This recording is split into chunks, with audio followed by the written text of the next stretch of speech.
Durante siglos, tres armas han marcado la forma más inmediata de guerra: el combate cuerpo a cuerpo. Sorprendentes experimentos nos van a revelar lo estrechamente que se entrelazan los factores físicos y psicológicos. Hasta el día de hoy, la bayoneta aún es utilizada por muchos ejércitos, y hay una razón para ello. He sentido miedo. El martillo de guerra, un instrumento brutal contra la armadura de los caballeros. Con esto golpeaban el cuerpo. ¿Qué haría un arma como esta si te golpeaba la cabeza? El gladius romano, la espada corta que ayudó a conquistar todo un imperio. Los romanos usaban una técnica especial para hacer la espada. El gladius, durante más de medio siglo, fue el arma estándar de los legionarios romanos. Un arma que marcó toda una era.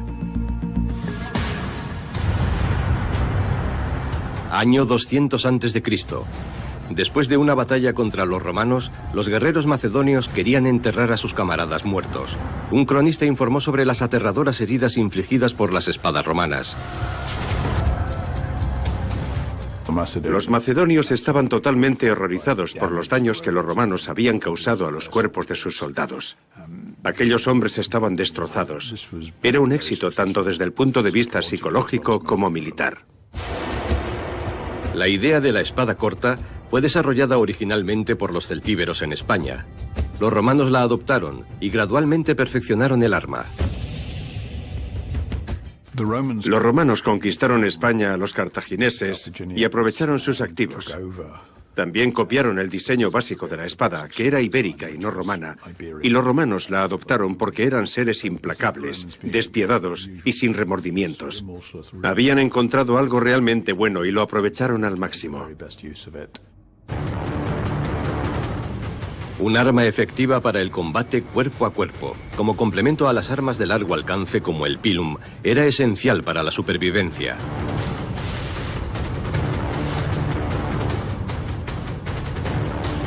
Las anteriores espadas eran estrechas y largas. No concordaban con la técnica de combate romana, la apretada formación en testudo o tortuga. El experto en espadas, Stefan Roth, nos demuestra por qué. Cuando estabas en una formación romana y llevabas tu espada en la cadera izquierda, tenías que esforzarte para sacarla. Lo demostraré. De esta forma golpeo a los hombres detrás de mí.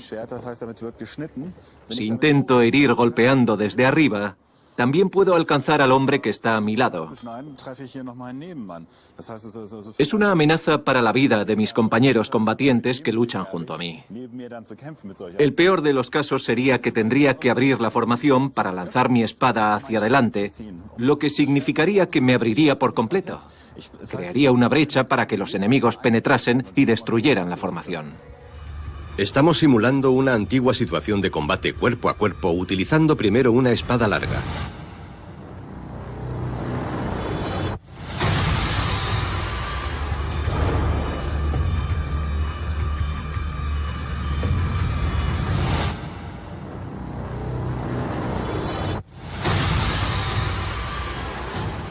Esto sería el final para mí, una catástrofe completa. Abriría la pared de escudos y de hecho no solo sería mi fin, sino también el de mis camaradas.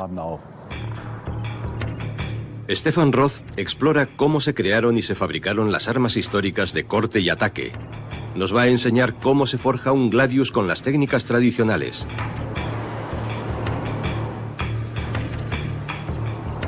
Necesita una materia prima especial para su proyecto: acero. En esta forma, no parece uno de los materiales más importantes del mundo.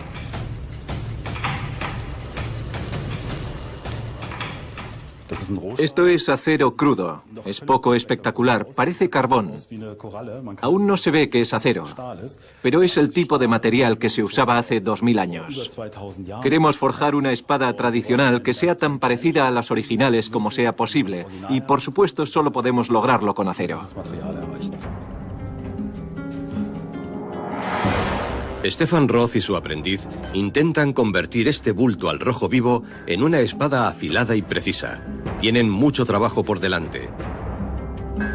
Tienen que calentar y martillear el acero una y otra vez. Así es como se le da a la espada la forma correcta.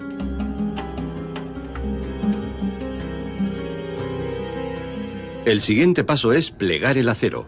Este proceso ayuda a eliminar impurezas y microfracturas y nivela el contenido de carbono, haciendo que el material sea extremadamente estable. Normalmente se pliega de 8 a 20 veces. Hacerlo 8 veces supone aproximadamente un día de trabajo.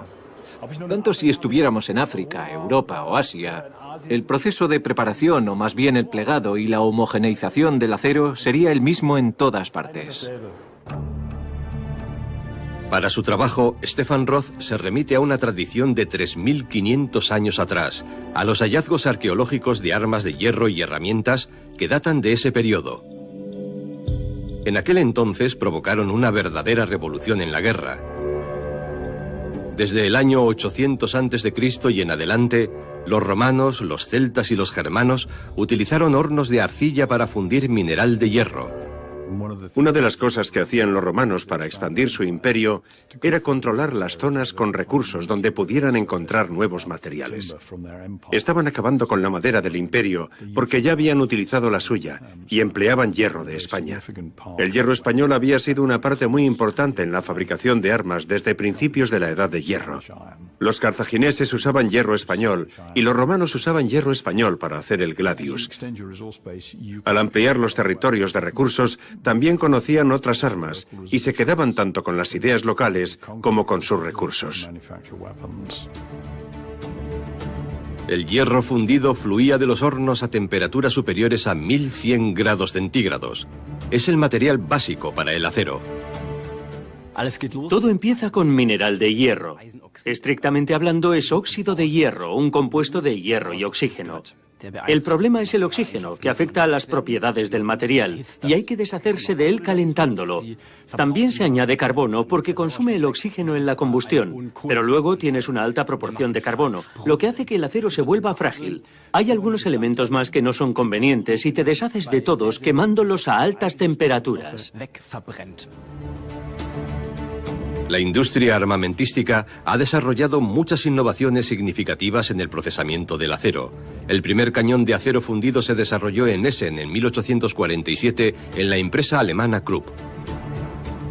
Uno de los factores más importantes es que el acero puede trabajarse de manera relativamente fácil debido a su flexibilidad. Se puede fresar y laminar, es bastante versátil. Y luego se puede volver a endurecerlo como se desee. Es fácil de trabajar, pero muy resistente una vez procesado.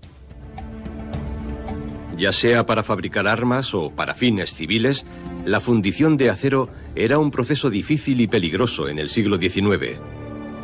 Los obreros estaban mal protegidos y el acero fundido está a una temperatura de 1600 grados centígrados. Hoy, la mayoría de los pasos del trabajo cerca del acero líquido extremadamente caliente son hechos por máquinas. Alemania, el otrora líder mundial, ha perdido gran parte de su importancia en la industria siderúrgica. Alrededor del 50% de la actual producción mundial de acero se lleva a cabo en China. Forjar el gladius es un trabajo físico duro, pero al mismo tiempo Stefan Roth tiene que prestar mucha atención al material y sus propiedades. Forjar el gladius es particularmente difícil porque es una superficie muy ancha y plana. Hay que tener mucho cuidado de no martillear los bordes del material. Esto podría causar problemas más adelante, cuando se afile la espada. Los sofisticados métodos de forjado pueden mejorar aún más el acero, dependiendo del alcance de la aplicación. Los antiguos herreros ya sabían esto. Algunas hojas se han analizado metalúrgicamente y se descubrió que los romanos producían acero de alta calidad. La alta calidad de las hojas de los romanos para el combate cuerpo a cuerpo no se debía solo a las extraordinarias habilidades de los herreros romanos. También usaban un material especial, acero nórico. El Ferrum Noricum era un pequeño milagro de la era clásica. Tenía propiedades notables. Hoy se cree que esta materia prima podría haberse originado por el impacto de un cometa y que el cometa contenía una combinación especial de metales. Hoy podríamos producir este metal mediante elaborados procesos en altos hornos de alta tecnología. Pero ese mineral estaba disponible para los romanos en Austria. A finales del siglo I a.C., los romanos, a las órdenes del emperador Augusto, conquistaron el territorio que ahora se conoce como Austria. Usaban el mineral local para hacer que sus gladius fueran aún más resistentes y más fáciles de afilar. La espada se hizo más eficaz y duradera. El gladius era una espada extraordinaria, revolucionaria para su tiempo. Tenía una hoja muy ancha, a veces hasta de 9 centímetros. La espada tenía una punta prominente, por supuesto era de doble filo, y podía usarse para cortar, pero en realidad estaba diseñada principalmente para apuñalar. Era un arma muy larga y cruel. Es terrible pensar en lo que se podía hacer con ella.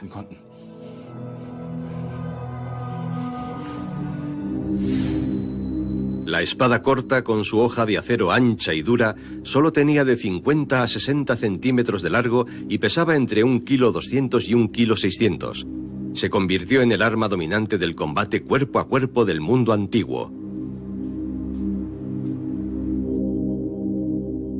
Pero, ¿por qué era tan útil el gladius en la lucha en formación? ¿Cómo mantenían cerrado los legionarios el muro de su formación?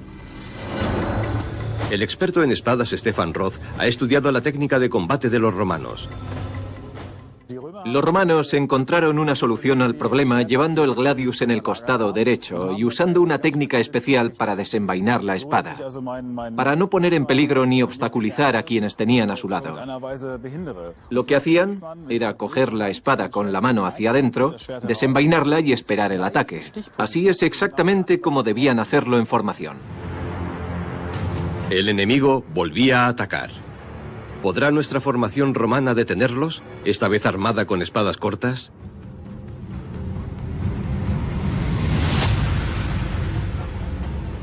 Los legionarios podían usar sus espadas sin abrir la formación. La espada corta y resistente permitía a los guerreros herir a sus oponentes de varias maneras, pero siempre de forma rápida y efectiva. Los romanos crearon un arma perfecta para matar desde muy corta distancia.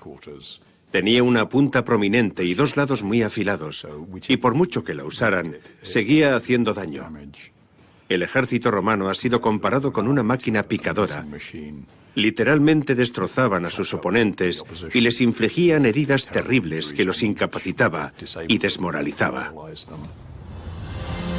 El gladius. Una espada corta que conquistó el mundo antiguo. La copiaron de los celtíberos en España, la perfeccionaron durante siglos y la endurecieron con acero especial.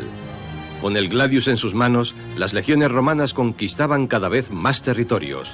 A principios del siglo III después de Cristo, gobernaban en la mayor parte del mundo conocido entonces.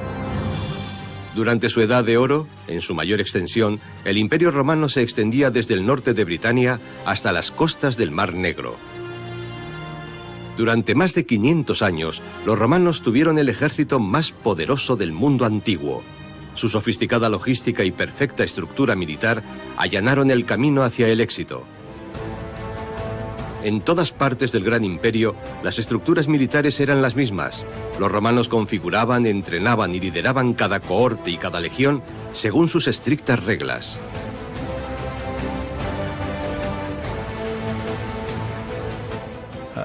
Ni los celtas ni los teutones eran particularmente buenos luchando en un grupo cohesionado. Solían luchar como una masa de individuos, mientras que los romanos luchaban como un cuerpo sólido y profesional de hombres entrenados. Esta ha sido la gran ventaja de los ejércitos disciplinados y profesionales a lo largo de la historia. No era su número ni su habilidad o su fuerza, era la cohesión con la que luchaban.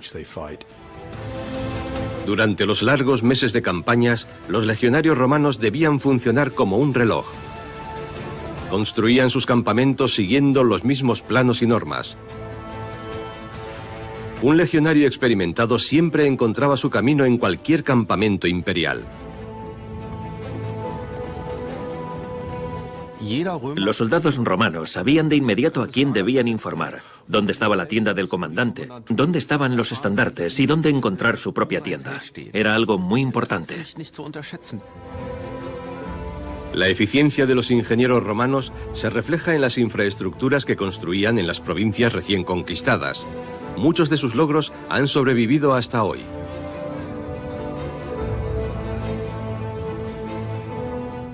Por supuesto, el Imperio Romano dejó sus huellas, algunas de las cuales aún se pueden ver hoy.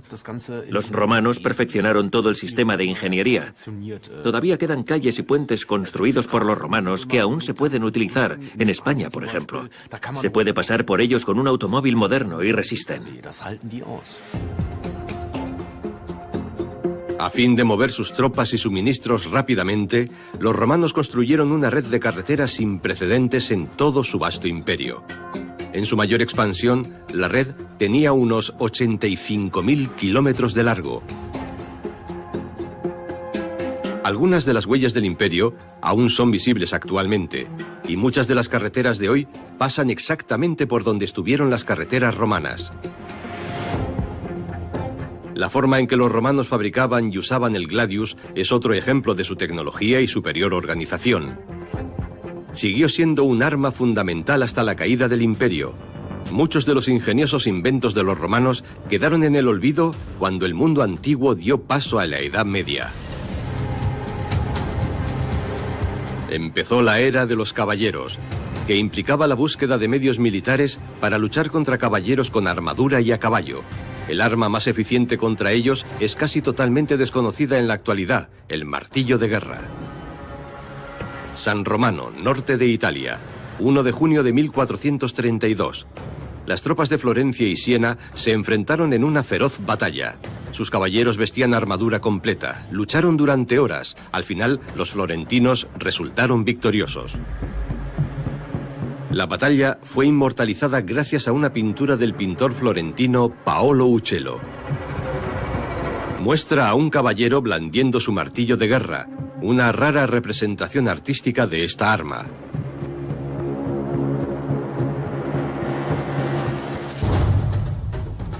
Aldea medieval en Nyköping. Es aquí donde vamos a explorar los secretos del martillo de guerra y descubrir por qué casi ha sido olvidado. Los libros y películas actuales casi siempre representan a los caballeros con su típica espada larga. Junto con el especialista Joachim, el experto en armas Mike Lotz está preparando un experimento. Han instalado una típica placa pectoral hecha de acero, una parte integral de la armadura del medioevo tardío. El objetivo principal de esto es desviar. Joachim se va a convertir en caballero para el experimento. Atacará a su oponente montado en su caballo con la armadura completa, como en la Edad Media. El proceso le lleva casi media hora. Tiene que ponerse unas 15 piezas, una por una. ¿Con todo esto vas a sudar? Sí. Pasarás calor. Sí. La malla, el gambesón hecho de lino y las placas de la armadura encima. La intención de las numerosas capas es proteger al caballero de todos los peligros que puedan surgir en el fragor de la lucha. ¿Pero le inmovilizará la pesada armadura?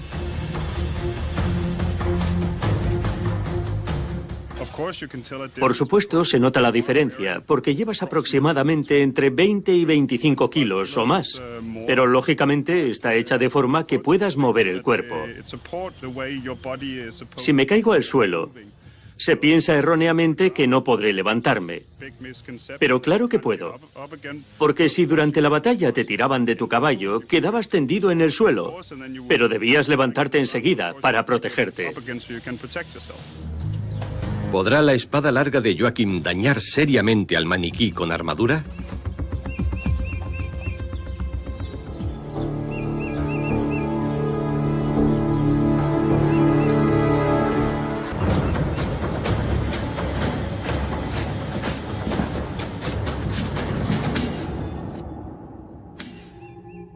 La armadura resiste el ataque.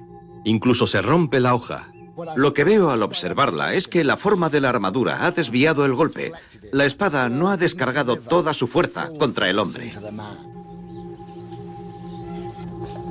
La constante carrera armamentista alimentó la idea de desarrollar un arma que pudiera derribar a los combatientes a pesar de su armadura. Matar sin que te maten. El motivo principal de la guerra es tan antiguo como la historia de la humanidad. Desde el inicio de los tiempos, los hombres que van a luchar han pensado en maneras para protegerse contra las armas del enemigo. Es una respuesta humana natural, y empezaron utilizando materiales fácilmente disponibles, cuero, madera, y cada vez más, a medida que el metal era más común, cubrieron con piezas de metal las defensas de cuero, y luego las defensas mismas fueron de metal. En la Alta Edad Media, los caballeros solían confiar en la malla. La armadura de placas grandes empezó a fabricarse cuando mejoró la metalurgia. Pero la armadura, que podía pesar hasta 25 kilos, también tenía sus desventajas. El problema siempre ha sido equilibrar la ventaja de la protección contra la desventaja del peso y la inmovilidad. Podías estar perfectamente protegido, pero también totalmente inmóvil, y por lo tanto, eras absolutamente inútil. La armadura de placas tenía que ser hecha a la medida del hombre que la usaba para que se ajustara perfectamente. Esto llevaba varios meses, y no todos podían permitirse una armadura hecha a medida. Eran piezas costosas. Todo estaba hecho a mano, de acero de muy alta calidad. Era una empresa costosa y no había muchos herreros con las habilidades necesarias para hacer un conjunto completo de armadura. Los ingleses tuvieron que importar armaduras porque no tenían artesanos con conocimientos para hacerlas. Este es el motivo por el que la armadura también tenía un alto valor simbólico, como un signo visible del estatus social del caballero. La armadura completa era un símbolo del estatus. Decía, miradme, soy muy importante. Soy tan importante que estoy protegido. Y si no eres importante, no estás protegido. Elitistas, egocéntricos, violentos. La idea de los nobles caballeros es un mito. Siempre hemos tenido la idea del caballero amable y honesto, que ayudaba a los pobres y siempre decía la verdad. Desgraciadamente, la realidad solía ser bastante diferente, todo lo contrario. Los caballeros también tenían un comportamiento egoísta y libraban guerras contra otros y entre ellos mismos. Pero al menos es cierto que los caballeros eran superiores a nivel militar. Realmente eran unos superguerreros con armadura que nadie podía vencer en el campo de batalla, que ningún arma podía herir. A mediados del siglo XIV se había adquirido la capacidad de hacer grandes placas de acero, y eso permitía hacer placas para armaduras que cubrían todo el cuerpo. Era muy difícil romperlas. El martillo de guerra fue desarrollado específicamente para derrotar a la armadura de placas. ¿Un simple martillo como arma contra caballeros bien entrenados y bien protegidos?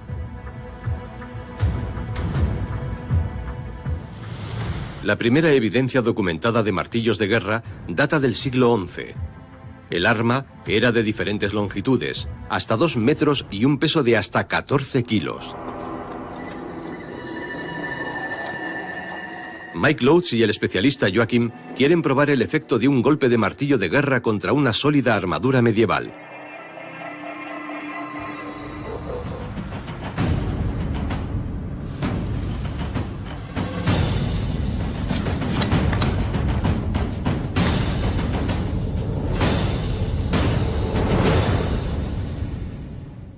Es escalofriante ver la fuerza con la que ha impactado. Los hombres eran ingeniosos e inventaron nuevas armaduras, nuevas protecciones. Pero otros hombres inventaron lo que las podía derrotar. Y fue el martillo de guerra lo que derrotó a la armadura. El mango del martillo de guerra era como un brazo extendido. Había que golpear con la cabeza del arma, así, para ganar impulso. Y era muy pesada. Había que tener mucha fuerza para moverla. Pero una vez que lograban hacerlo, el impulso era enorme. Pesaba muchísimo y se movía a gran velocidad. Al golpear un objetivo podía liberar una considerable cantidad de energía. En nuestra prueba, la armadura de placas desvía parte de la energía del impacto con el martillo de guerra, pero no toda. El resto pasa directamente al cuerpo con consecuencias fatales. Un golpe como este puede romper huesos, por ejemplo, las costillas y en algunas circunstancias, especialmente si se golpea la zona sobre el corazón, podía provocar un commotio cordis. Ese es el nombre en latín de conmoción cardíaca. Es como una conmoción cerebral y puede provocar un paro cardíaco repentino. Lo que hacía el martillo de guerra era golpear con fuerza a la armadura. El impacto traspasaba la armadura y golpe tras golpe los hombres se debilitaban. Pero si le hacía eso al cuerpo, ¿qué pasaría si un arma como esta te golpeaba la cabeza? Cuando dos caballeros se enfrentaban, generalmente iban montados en sus caballos. Pero si uno de ellos caía de su montura, el martillo de guerra le proporcionaba al otro una ventaja adicional. El atacante podía usar un arma tan contundente para golpear a su oponente desde arriba. Era una violencia brutal que queremos simular en nuestra prueba.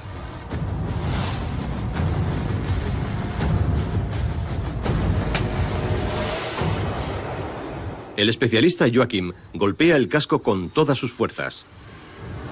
El experimento da una idea de lo brutales que debieron de ser las batallas medievales.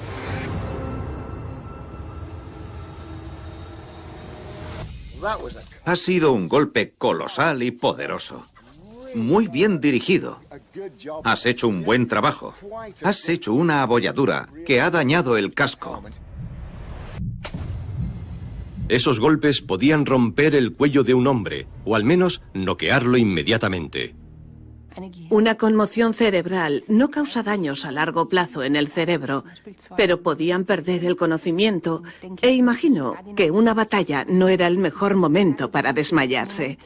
Obviamente tendría consecuencias, pero lo que podía suceder, incluso con protección, incluso si el caballero llevaba puesto un casco, era una hemorragia interna en la cabeza. Ni siquiera un casco de acero podía hacer mucho contra el martillo de guerra. Era un arma fatal para los caballeros en el campo de batalla. En 1461, la batalla de Taunton, Inglaterra, fue un verdadero baño de sangre. Las excavaciones arqueológicas han desenterrado innumerables calaveras aplastadas por los martillos de guerra. Pero el arma no solo era peligrosa cuando golpeaba desde arriba. El reverso de la cabeza del martillo tenía una punta de hierro ligeramente curvada hacia abajo, llamada pico de cuervo. El guerrero a pie podía usar el pico de cuervo para penetrar las placas de las armaduras. La punta curva servía de gancho y podía derribar del caballo al jinete enemigo.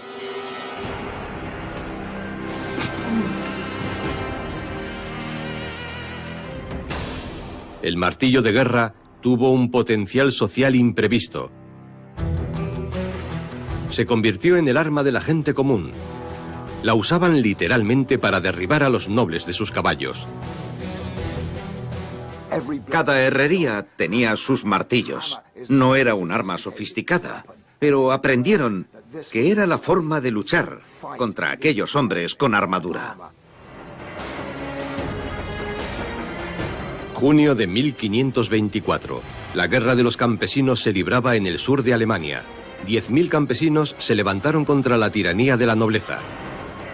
Su símbolo era la bandera arcoíris. Exigían más derechos y menos impuestos. En algún momento el campesinado, la clase más baja y desprovista de todos los derechos, no pudo soportar más la carga impositiva, no aceptó la injusticia social, la desigualdad y, por supuesto, empezaron las revueltas. Pero para la nobleza y el clero, esto representaba una clara violación del orden divino por parte de la clase baja.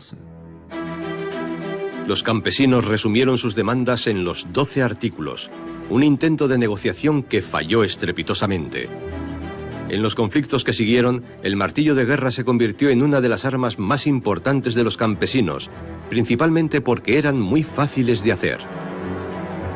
Sin embargo, al final, el martillo de guerra no llevó a los campesinos a la victoria. La nobleza los derrotó con caballeros y cañones. Empezó la era de la pólvora negra.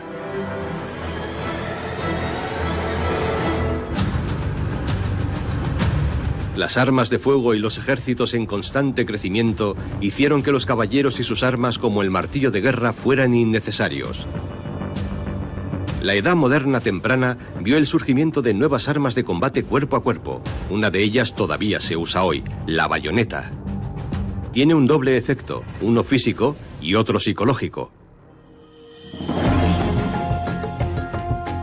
Los mosquetes, primeras armas de fuego, inexactos, difíciles de usar y a menudo inútiles después de unos cuantos disparos debido a su sobrecalentamiento.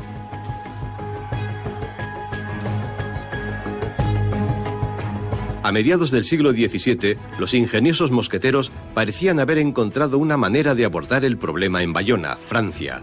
La ciudad también le da su nombre a la bayoneta. Cuando ya no podían disparar sus mosquetes, colocaban hojas de cuchillo en la boca. Así estaban preparados para la lucha cuerpo a cuerpo. El historiador y experto en armas Stephen Bull nos demuestra cómo combinar el mosquete y la bayoneta.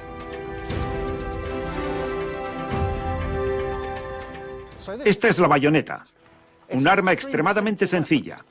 Una hoja de cuchillo con mango de madera. Y el mango de madera se metía en el cañón del mosquete. Vamos a verlo. El mosquete y la bayoneta que se mete directamente en el cañón. Y puedo enfrentarme a mi enemigo así. Esta bayoneta debe su nombre a un tapón utilizado para cerrar los barriles de vino. Fue utilizada por primera vez en el siglo XVII. El mango de madera y la hoja de acero se ajustaron con el tiempo a los diferentes calibres de los mosquetes. ¿Pero podía hacerse rápidamente en el campo de batalla? Es una cuestión que vamos a comprobar. El adversario se está preparando para nuestro experimento. Con su ayuda, Stephen Bull quiere tener la oportunidad de usar la bayoneta calada en la lucha cuerpo a cuerpo y ver cómo funciona, porque las reacciones rápidas son esenciales en esta situación. Me estoy poniendo un poco nervioso. Me va a atacar desde 15 metros. Mi oponente será Víctor. Víctor cogerá su mosquete y en la batalla, si viniera corriendo hacia mí, me atacaría con esto. Bien, veamos qué pasa. Simulamos una situación de combate en los tiempos modernos. Colocar la bayoneta para la lucha cuerpo a cuerpo no debe llevar demasiado tiempo.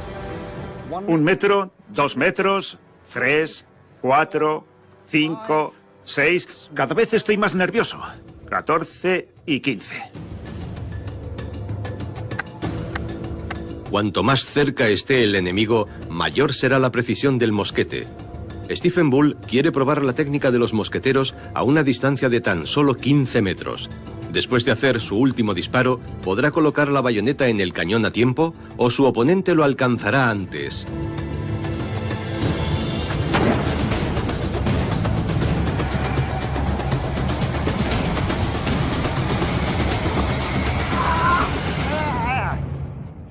Su atacante es más rápido. Nuestro mosquetero estaría indefenso en la batalla cuerpo a cuerpo. Y con las prisas, se ha herido con la bayoneta. Descubrimos que una de las desventajas de calar una bayoneta muy rápidamente es que al cogerla, con las prisas, puedes cortarte los dedos. Así que se necesitaba una mejor tecnología para que el sistema funcionara. La bayoneta y el mosquete juntos. No tardó en llegar una versión más sofisticada. A finales del siglo XVII se introdujo un nuevo dispositivo. Esta es la bayoneta con anillo. Como se puede ver, la bayoneta se ajusta alrededor de la boca del cañón, y así se puede continuar disparando incluso con la bayoneta en su sitio. Fue todo un avance. El general e ingeniero militar francés Vauban inventó el encaje para la bayoneta en 1669. Desde ese año marcó las guerras de Europa durante más de 2 siglos y acabó con la vida de innumerables soldados.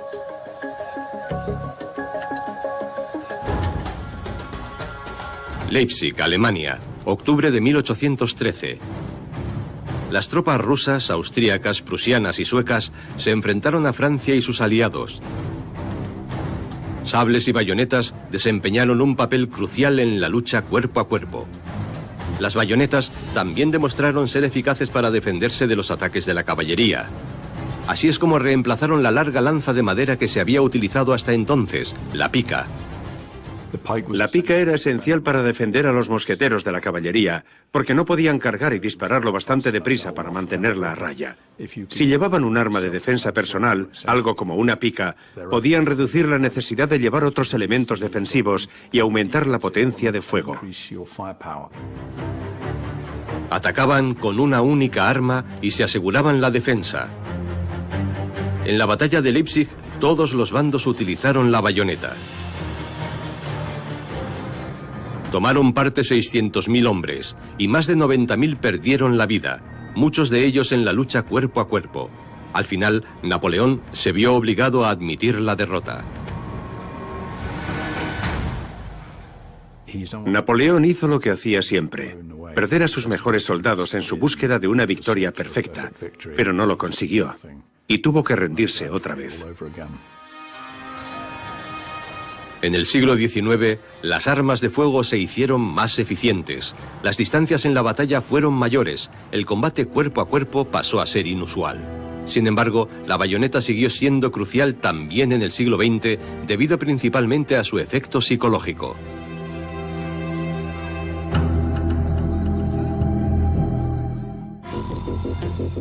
Queremos explorar las razones de este efecto en un experimento. Karin Rutgers es neurobióloga. Evaluará a algunos voluntarios en un ataque con bayoneta. Por razones de seguridad, recurrimos a la realidad virtual. Hoy sabemos que viendo películas con estas gafas de realidad virtual, experimentamos emociones similares a las que tenemos en la realidad. Por eso incluso las usamos para tratar trastornos de ansiedad. Nuestro subconsciente no puede diferenciar entre la realidad y la fantasía. Nuestro yo cognitivo y consciente puede hacer esta diferenciación, pero nuestro subconsciente siente el mismo miedo. Todo es muy realista. Verán 2 escenas en el entorno de la realidad virtual. En una trinchera de la Primera Guerra Mundial, los participantes se enfrentarán a un soldado que los apunta con un rifle. En la segunda escena, el soldado se acerca a ellos con una bayoneta en su fusil. ¿Será diferente la reacción de los participantes? El primer pase empieza bajo la atenta mirada de Karin Rutgers.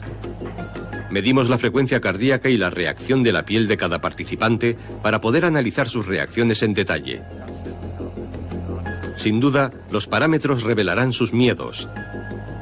Al ponerse las gafas de realidad virtual, la primera participante se sumerge en la Primera Guerra Mundial. No ha sido informada previamente y tiene dificultades para orientarse en un entorno inusual. Entonces, empieza la primera parte.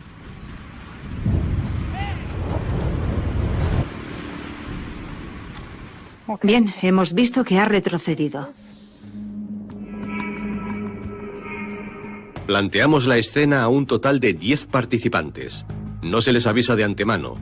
Todos los sujetos entran en el experimento sin que se les ponga al corriente.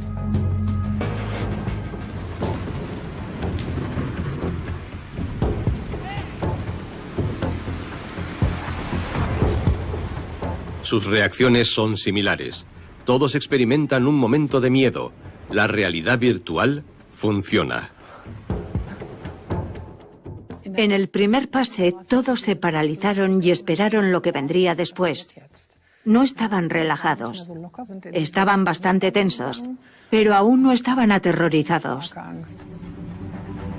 El segundo asalto. Ahora el soldado virtual ataca con su bayoneta. ¿Reaccionarán los participantes de manera diferente en la situación simulada de combate cuerpo a cuerpo?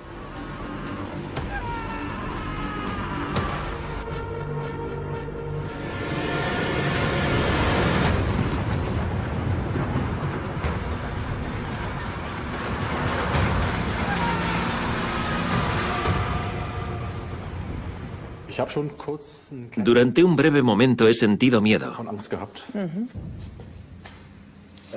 Me ha mirado directamente a los ojos y me he sentido incómodo.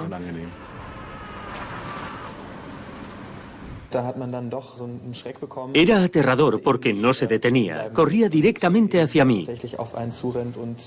Lo que quieres hacer es quitarte de en medio y escapar. Hemos visto cómo os habéis echado hacia atrás muy claramente. La situación en la guerra de trincheras era una pesadilla. Un soldado gritando con una bayoneta en su arma de fuego aumentaba claramente la tensión.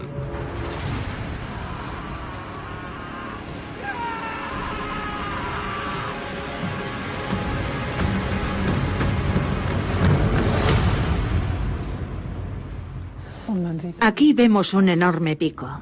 Se podía ver cómo se orientaba y también se movía mucho en la habitación. Luego se ha calmado. Y entonces, de repente, ha aparecido el soldado y se ha puesto muy nerviosa. He pasado mucho miedo. Era aterrador y me sentía indefensa. Querer escapar de la situación es la respuesta natural observada en nuestro experimento. El miedo se puede ver claramente por medio de la curva que lo describe. Sin duda te sientes mucho más asustado. Y cuando he empezado a gritar, lo que quería era alejarme de allí.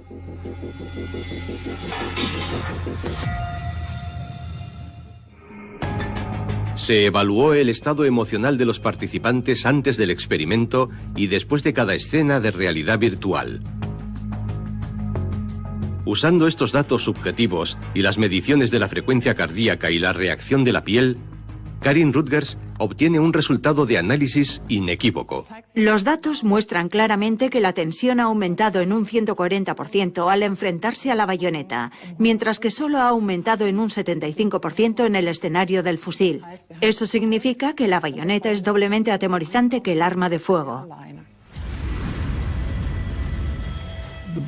La bayoneta es un arma psicológica. Su objetivo principal es inculcar el miedo a las armas afiladas en un campo de batalla, donde las muertes se consiguen con proyectiles de artillería y balas de fusil. Traer ese miedo visceral y antiguo que desestabiliza los nervios de la tropa persuade a la gente para que se rinda. Si te enfrentas a una bayoneta, te rindes porque es una bayoneta. No es un fusil que te mataría más fácil y mucho más rápidamente. Es un arma de terror. Una vez que asustas a tus enemigos, tienes poder sobre ellos. Cualquier arma que dé a los soldados una sensación de control y poder tendrá un gran efecto psicológico sobre ellos, sobre su forma de luchar en la guerra y su forma de ver al enemigo. Y llevando una bayoneta, cuentan con algo que puede matar. Y además pueden seguir disparando y puede atemorizar a la persona con la que están luchando.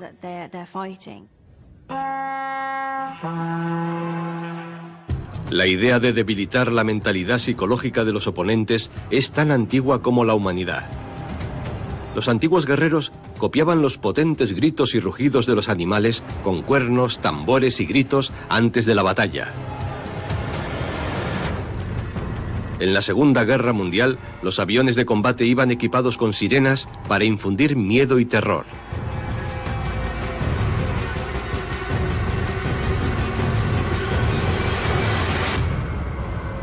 Las sirenas, activadas por aire, se montaban directamente en las bombas.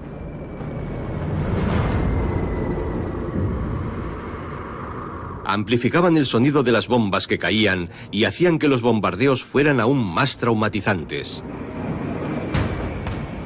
En la guerra cualquier ventaja es positiva.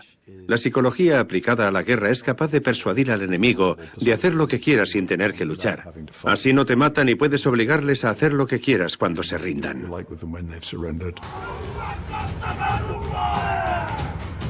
La psicología en un contexto militar tiene dos objetivos. Con su danza de guerra tradicional, el haka, la tribu maorí de Nueva Zelanda pretende demostrar fortaleza y atemorizar a sus oponentes. Pero la famosa danza tiene un efecto inmediato en los bailarines. Los potentes gritos alientan a los guerreros, los vuelve agresivos y reduce las inhibiciones. ¡Calen las bayonetas! Hasta el día de hoy, el grito de guerra forma parte del entrenamiento con la bayoneta. El entrenamiento militar se centra en superar nuestra inhibición natural a matar. El grito de guerra despierta nuestros instintos más antiguos. ¡Clávala! A menudo vemos a personas coreando mata, mata, mata. Eso hace subir la adrenalina y también anima a cometer actos de violencia, lo que va en contra de lo que nos han enseñado. Es casi como entrenar a alguien para matar, para infligir daño a alguien, pasando por el proceso de desensibilizarlo. ¡En guardia! ¡En guardia! ¡En guardia! El combate cuerpo a cuerpo es la experiencia más inmediata en la guerra. Eso era cierto en los tiempos del Gladius, y aún lo sigue siendo hoy en día. Se ha demostrado en Irak y en los conflictos modernos, donde los soldados disparan a la mayoría de sus enemigos desde una gran distancia. Pero los peores problemas psicológicos son causados por el combate cuerpo a cuerpo durante y después de la batalla. En el futuro, se intentará que los soldados estén perfectamente protegidos y apoyados técnicamente por máquinas de combate con equipos que recuerdan a los robots. El exoesqueleto. Hay diferentes modelos. Algunos de ellos pueden atrapar las balas y otros permiten transportar hasta 100 kilos durante varias horas.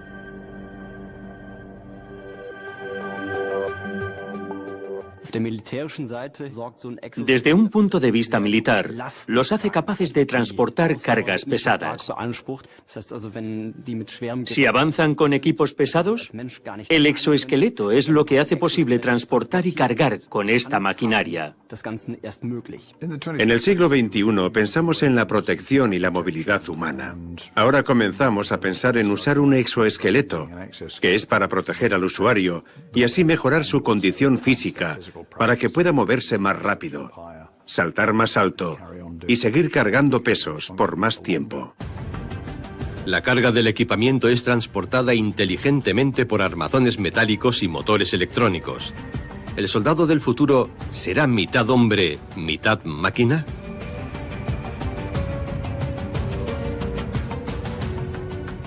Lo que estamos haciendo es crear una de las clásicas compensaciones de la historia entre números y calidad. Estamos empezando a decir, tal vez tener algunas figuras de superguerreros muy costosas con exoesqueletos podría ser más efectivo que tener una gran cantidad de soldados comunes. Y ese puede ser el camino a seguir. Pero tenemos que ser muy cuidadosos para no perseguir la posible falsa premisa de que un pequeño grupo de soldados mejorados mecánicamente pueda sustituir a fuerzas más convencionales que sean igualmente efectivas.